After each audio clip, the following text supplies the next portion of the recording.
Pourquoi un service public d'information? Effectivement, l'information est devenue un enjeu. C'est devenu un enjeu pour les individus, c'est devenu un enjeu pour la population d'une façon générale.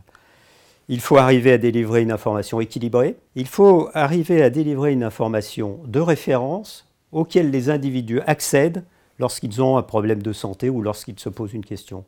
Vous informez les gens, vous modifiez les représentations qu'ils ont d'un problème, et donc vous modifiez ensuite leur comportement. Il y a des pays d'Europe du Nord, je pense à la Suède par exemple, qui ont fait le pari de la prévention plutôt que du curatif. Ils vivent en bonne santé bien plus longtemps qu'en France.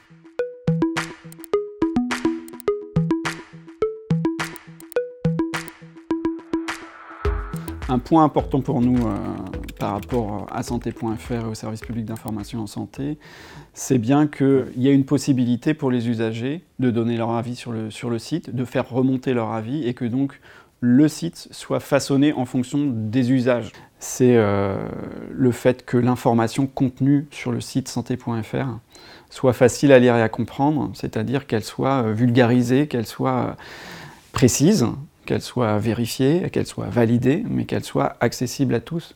Et ça, c'est vrai que c'est un point de difficulté qu'on peut rencontrer sur d'autres sites qui donnent de la bonne information de qualité, mais trop difficile d'accès pour une partie de la population. Les agences régionales de santé, leur objectif, c'est de construire des politiques pour que le patient, citoyen, il soit au cœur des parcours. Donc, en mettant cet outil à disposition, on contribue fortement à cette démarche. Ce qui anime l'ensemble de nos institutions publiques productrices d'informations en santé, c'est de lutter contre les inégalités de santé, les inégalités sociales de santé. Donc c'est quand même très important de ne laisser personne en dehors de l'information en santé. Alors pour les personnes en grande précarité, un service numérique accessible en permanence peut permettre, de faciliter l'accès aux droits, qui est quelque chose de très compliqué. Une fois qu'on a les droits, d'accès au système de santé, de savoir où, quand, comment. Et troisièmement, de gérer soi-même son cheminement, ce qu'on appelle le parcours de soins, dans le système de santé.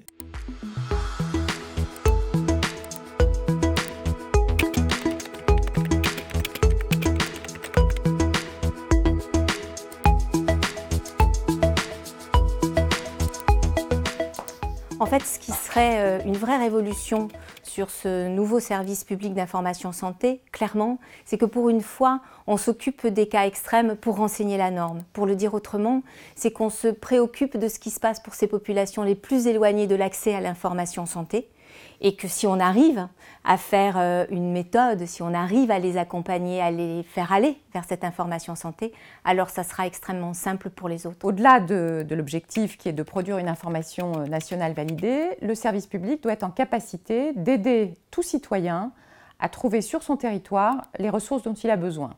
Donc le SPIS, c'est aussi la loupe qui va permettre de définir qui fait quoi au niveau d'un territoire donné.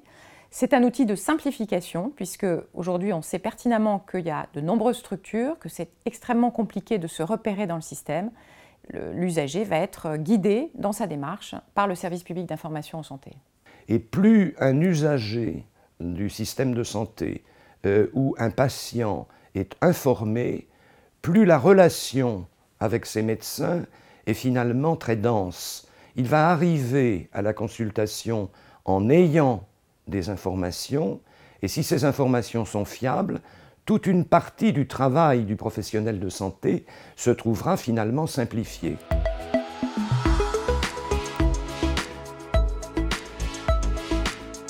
Aujourd'hui, l'enjeu et le défi finalement de santé.fr, c'est de pouvoir exister parmi les multiples sources d'informations qui existent aujourd'hui au niveau de l'information en santé.